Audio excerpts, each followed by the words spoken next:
The doorbell chimed, making that familiar electronic melody that had become all too common in the last week.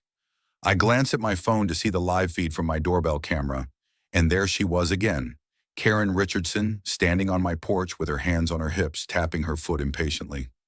Her perfectly highlighted bob haircut bounced slightly as she jabbed her finger repeatedly at my doorbell. I sighed, setting down my coffee, knowing I couldn't avoid this confrontation any longer. "Alex, I know you're in there." Karen's voice crackled through the speaker. "Everyone in Oakwood Estates is required to contribute to the HOA Block Party Fund. It's not optional." I pressed the talk button on my app.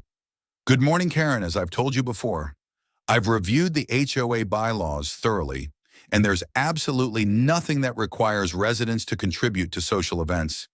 I'm choosing not to participate this year." Her face contorted in disbelief. "This is about community spirit. Everyone else has contributed their fair share. Who do you think you are? I'm a homeowner who knows his rights now. Please stop harassing me about this." I kept my voice calm and measured, which only seemed to infuriate her more. Karen's face reened as she thrust a clipboard toward the camera. "This is the third time I've come by. Your name is the only one not checked off. Do you want to be known as the neighborhood freeloader? Have a nice day, Karen." I ended the conversation watching as she stomped down my walkway, her designer sandals slapping against the concrete as she reached the sidewalk. She turned back to glare at my house, then marched across the street to her own pristine, colonial home with its perfectly manicured lawn. Little did I know this was just the beginning of what would become the neighborhood's most infamous power trip. I'd moved into Oakwood Estates just 3 months ago, attracted by the quiet cul-de-sac and well-maintained properties. The house was perfect. 3 bedrooms, a spacious backyard, and close to my office. Sure, there was an HOA, but I figured that simply meant consistently trimmed lawns and no cars on blocks and driveways. I hadn't anticipated Karen Richardson, the self-appointed social chair, who treated her position on the HOA board like she was running a small dictatorship. Within my first week, I'd received the welcome packet, a 3-inch binder, filled with bylaws, regulations, and community expectations. Buried in the final pages was a calendar of voluntary community events, including the annual summer block party. The word voluntary was literally right there in black and white. I'd made friends with my next-door neighbors, the Johnsons, and even chatted occasionally with the elderly couple across the street, but I'm naturally private and wasn't looking to become the neighborhood's social butterfly when the first email came through about mandatory donations for the summer block party. I simply ignored it. I figured the poor wording was just Karen being overzealous. The second email came with bold red text, "Final notice. $100 contribution due by Friday." I replied politely explaining that I would not be attending the event and therefore wouldn't be contributing. That's when the doorbell visits began after that third confrontation through my doorbell camera. Things escalated quickly the next morning. I found a fluorescent pink notice taped to my mailbox: violation, failure to support community initiatives, possible fines pending board review. I took it down, shaking my head at the absurdity, and left for work. When I returned that evening, there were 3 more notices, one on my front door, one on my garage, and inexplicably, one taped to my trash can. I collected them all and took photos, starting to document everything I had a feeling I might need evidence later. The next day, Karen had gathered 4 other women from the neighborhood for what appeared to be an impromptu meeting directly across from my driveway. They stood in a tight circle, occasionally glancing toward my house, and speaking in voices just loud enough for me to hear snippets like, "New guy and thinks the rules don't apply." I waved politely as I retrieved my mail, which only seemed to intensify their whispered conversation.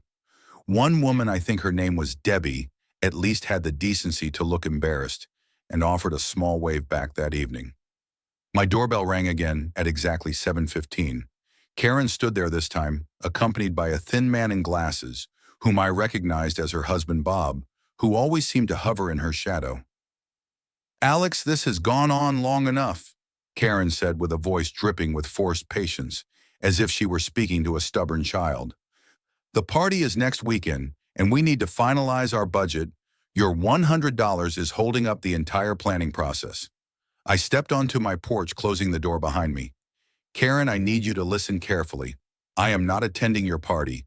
I am not required by any actual rule to contribute to your party, and I am formally asking you to stop coming to my house about this issue. We'll have you fined, she threatened, her voice rising. The board can levy fines for non-compliance. Non-compliance with what exactly? Show me where in the bylaws it states that social contributions are mandatory. Bob tugged gently at her elbow. Karen, maybe we should... No, she shook him off. He needs to understand how things work here. Everyone contributes, everyone participates. That's how we maintain our property values and community standards. I remain calm. Karen, this conversation is over. Please don't come to my house again regarding this matter. As I turned to go inside, I heard her say, You'll regret moving to Oakwood Estates. We take care of our own here, and troublemakers don't last long. It might have been an empty threat, but something in her tone made me uneasy enough to check all my security cameras that night. The next few days brought a temporary lull, and I hoped Karen had finally accepted defeat. I was wrong on Thursday evening as I arrived home from work. Karen stepped out from behind her SUV parked near my driveway entrance. You think you're so clever, don't you? She said, holding her phone up and clearly recording me. The neighborhood needs to see what kind of person is living among us, a freeloader who wants all the benefits of our beautiful community but won't contribute a dime. I stayed in my car window, partially down. Karen, you're blocking my driveway. Please move your vehicle and stop filming me. Oh, now you want to talk about rules.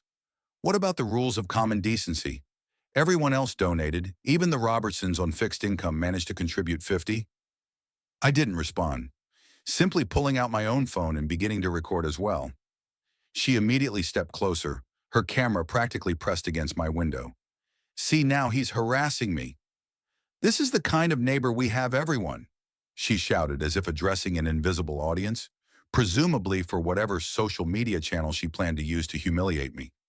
I reversed slightly and maneuvered around her vehicle, pulling into my garage. As the door began to close, Karen actually tried to duck under it, still filming, until she realized the safety sensors would prevent it from closing while she was there. This isn't over. Alex, the board meeting is tomorrow night, and we'll be discussing your case specifically. My security system pinged at 5:30 the next morning. I checked the app to see Karen scattering papers all over my front lawn. Dozens of block party flyers with my address circled in red marker. As I watched, she pulled a garbage bag from her designer tote and shoved it under my porch steps, looking around furtively before hurrying back across the street. That was the final straw. I called the non-emergency police line, explained the situation, and asked what my options were. The officer who took my call was surprisingly sympathetic, especially after I mentioned I had video documentation of everything. He advised me to file a formal harassment complaint and offered to send someone out that day by 9 a.m. I had downloaded all my security footage, organized it chronologically, and was sitting at my kitchen table with Officer Rodriguez, showing her the increasingly disturbing pattern of behavior. And this is from this morning, I said, showing her the footage of Karen littering my lawn and leaving what turned out to be a bag of expired food under my porch. I believe she's escalating, and I'm concerned about what she might do next. Officer Rodriguez nodded seriously. You've done the right thing documenting all this. This is clear harassment and potentially criminal trespassing and littering. We'll need to speak with Ms. Richardson. She mentioned a board meeting tonight. I'm worried she's trying to turn the entire neighborhood against me over a voluntary donation. We'll handle this before it gets to that point, Officer Rodriguez assured me. Is there a time when Miss Richardson is usually home? As if on cue, my phone chimed with yet another doorbell alert. Karen was back this time with what appeared to be official-looking papers in hand. Officer Rodriguez raised an eyebrow.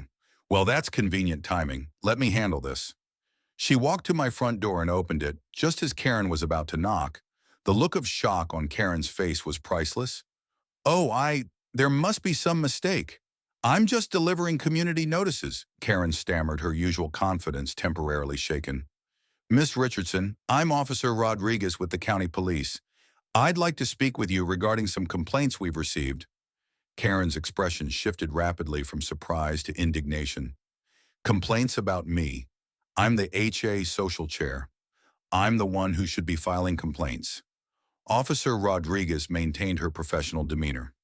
Ma'am, we have video evidence of you harassing Mr. Parker, trespassing on his property, littering, and making what could be construed as threats. That's absurd. I was performing my duties as a board member. He's the one violating community standards. Karen's voice rose sharply, attracting the attention of a few neighbors who had begun to peek out their windows. Ma'am, please lower your voice. Can you show me in your HOA bylaws where it states that residents must contribute financially to social events? Karen flushed. It's an unwritten rule. Everyone knows that's how it works here. Unwritten rules aren't enforceable, Ms. Richardson. Now, I strongly suggest you cease all contact with Mr. Parker and remove any notices you've placed on his property rather than complying. Karen made a critical mistake. She pointed her finger directly at Officer Rodriguez's face. Do you know who I am in this community? I can have your supervisor on the phone in 5 minutes. You have no jurisdiction over HOA matters. Officer Rodriguez straightened Ms. Richardson. I'm going to need you to step back and lower your hand. Harassment and trespassing are very much within police jurisdiction, instead of calming down. Karen reached into her purse.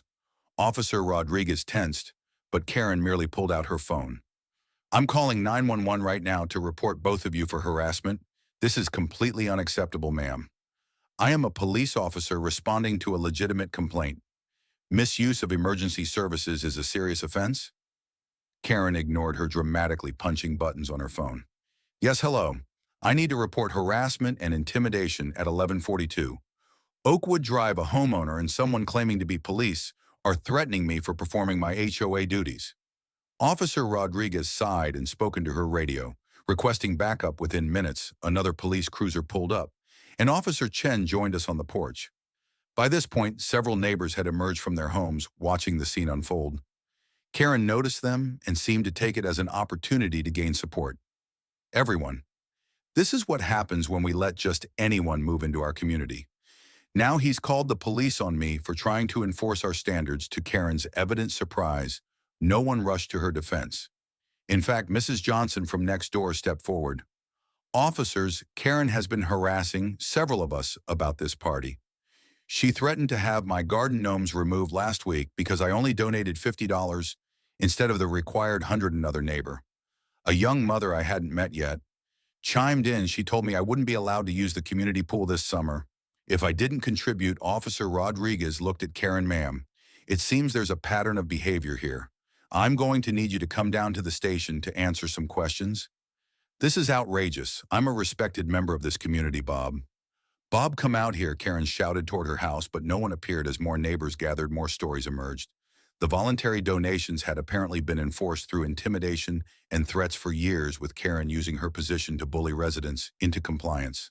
Some had even paid multiple times after being told their first checks were lost. Karen's face grew increasingly red as she realized the tide had turned against her. You're all ungrateful. Everything I do is for this community, for our property values. When Officer Chan attempted to escort Karen to the police cruiser, she pulled away and made her final worst decision. She slapped his hand away. Do not touch me. I know my rights. Karen Richardson, you're under arrest for harassment, trespassing, disorderly conduct, and now assaulting a police officer, Officer Chen said calmly, securing her hands behind her back as she continued to protest loudly. The entire neighborhood watched in stunned silence as Karen was escorted to the police car, still yelling about community standards and how the party would be better without all you ingrates anyway. As the cruiser pulled away, Mrs. Johnson turned to me. We've put up with that for 5 years. Thank you for standing up to her. The following Monday, I received an official letter from the actual HOA board president.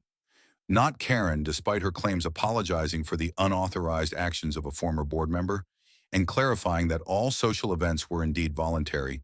They also informed me that Karen had been removed from the board. Effective immediately, I later learned that Karen was charged with multiple counts of harassment, trespassing, disorderly conduct, and 1 count of assaulting a police officer at her court appearance. She maintained her innocence, claiming she was just passionate about community standards. The judge wasn't impressed and sentenced her to 6 months probation, $1,000 fine, and mandatory community service, ironically picking up litter in public parks. The look of utter shock and indignation on her face as the sentence was read was something I'll never forget.